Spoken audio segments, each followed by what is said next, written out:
best of, a unique 10-day treasure hunt on Camano Island in Stanwood will begin on Valentine's Day. The 16th annual Northwest Glass Quest will send treasure hunters out searching for clues to win a unique hand-blown glass ball. And Steve is in the Arc Lounge this morning with the executive director for the Camano Island Chamber of Commerce, Jesse McCready. I want to get my hands on one of those glass balls, Steve. They're so pretty. I do too. Aren't they awesome? So we're calling these glass balls officially. We are, right? yes. That is the terminology. It's so nice to have you in this morning. Thank and this you. is a really, really cool event. And as Holly mentioned, 16th annual. Talk about, you know, going way back here. What was the inspiration for this? How did this come about initially? Great question. So the inspiration was actually when the Olympics were up in Vancouver. Oh, cool. Okay. It was created by a group of different people in the Stanwood Camano area with the idea to try to draw traffic down to Stanwood Camano from Vancouver when the Olympics were going on. And it's just kind of taken off. It has exploded, yes. Yes, all these years later. Yep. So explain how this works. And as Holly mentioned, kind of you're looking for a clue, and that will take you to a different location to try to find one of these. Is that sort of how it works? Am I dumbing it down? Yeah, it's okay. It can get a little confusing. Yeah. You are actually looking for a clue ball, okay, which is one of these little plastic clue balls, okay, that has a piece of paper inside of it, which will tell you where to go, okay, to find, to win your glass ball. Okay. This can be inside businesses. It can be out in our community sites. They can be camouflaged, so they can get kind of tricky here. Oh. We do say that half of it has to remain clear, okay, and part of the clear needs to be showing. So we don't want anybody digging in the ground or destroying shelves in stores. Yeah, we want to keep everything intact. Keep everything nice. Yeah. But they can be really clever and really actually kind of hard to find. And there's about 400 of these, is that right? There are, yep, over the course of the 10 days. So plenty of opportunities. And so then you get a clue, and then does that directly lead you to one of these, or maybe like a next step in the process? So some businesses do offer clues for the clue balls. Okay. Some do not. So sometimes you are somewhere looking for something that may not be out there yet. Okay. Which is why we tell people to embrace the thrill of the hunt. Yes. And it's a lot more than just finding a clue ball to win a beautiful glass ball. I love that. So if you're really into scavenger hunts, this is the event for you. It is, it is. We have a lot to be found. We also have a program called the Kind Quester, yes, which is a new-ish program for us, but it encourages people to get involved with our community in a bunch of different ways. So picking up litter, learning about the history, purchasing locally made items. If you do 6 of the 16 things on our list of Kind Questers, you can win another special And why prize. was that incorporated to the event? It was incorporated really because people were getting a little bit intense about finding a clue ball. I can see why.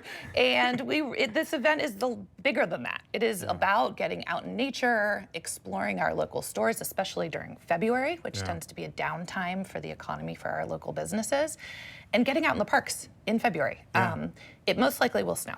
I'm just saying, I'm not a meteorologist, but it almost always snows during Glass Quest. Okay. And we still get tons of people out in the community. It seems like a lot of fun. And you're also, you know, recognizing some really incredible artists from across the region, which is really cool too. And what do we know about these 3? So these balls are all created by 3 different artists. Okay. We actually have 4 involved in this year's event. They're all from the Pacific Northwest. This one is created by Glass Quest Studio, which is the originator of the event. This one is created by Numa Glass. And this one is Pacific Northwest Glass. They all have a very different, as you can see, look to them. They're all hand blown. Every single one is different. And the ones that you can find actually have a number on the bottom of them, and you get a certificate of authenticity with that. How do you sort of figure out which artists to incorporate with the end result here? So we had a call for art, and we will again Okay. For next year's event. So we had a call for art where people submitted their glass samples to our board of directors, who looked at all of them and chose who would participate in this year's event. And really cool participants. So if somebody wants to participate, how do they do that? They go to the northwestglassquest.com is the website. I would encourage everyone to read the information beforehand. Remember, you are looking for a clue ball, not a glass ball. This is the end result. Hopefully you get one of these. Yes, you're looking for a clue ball. Businesses have sworn an oath of secrecy to not tell you if a clue ball is out or not. So if you go into a business and say, is it out yet? Is it out yet? They're going to say, we can't tell you the answer to that. What a mystery. So yes, yeah. How fun has this been for you to sort of see this evolve into what it is today, being the 16th annual? Just to see how it was created all those years ago with the inspiration for the Olympics to what we're seeing today in 2025. It's been amazing to see it kind of morph and change over the years. And again, the Kind Quester program, this is the third year, has completely shifted the event into being so much more.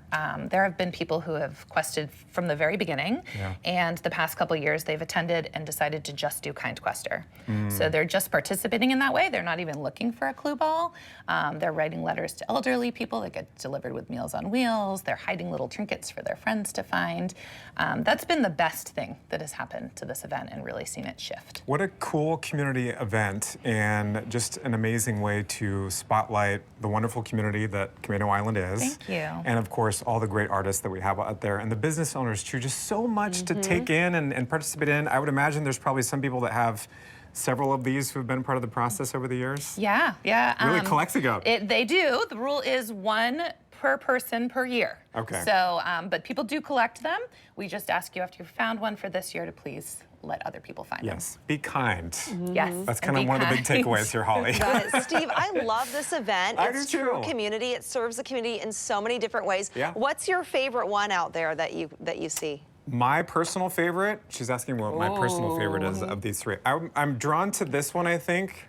Okay, Can that's you the pick original one, or starter. is that, or you just I'm going to distribution? pledge an oath of silence for that one. you're Right, listening. right. Cannot pick. Okay. Yes, Well, but they're all lovely. they are all lovely. And Yes. the clue ball first, though. That's the key here. The smaller one. That's right. Thank you so much. For more information on Northwest Glass Quest, just scan the QR code on your screen. They'll take you directly to komonews.com/hotlinks, and from there, you'll find a link to the event's website. Pretty cool, though. Sounds like so much fun.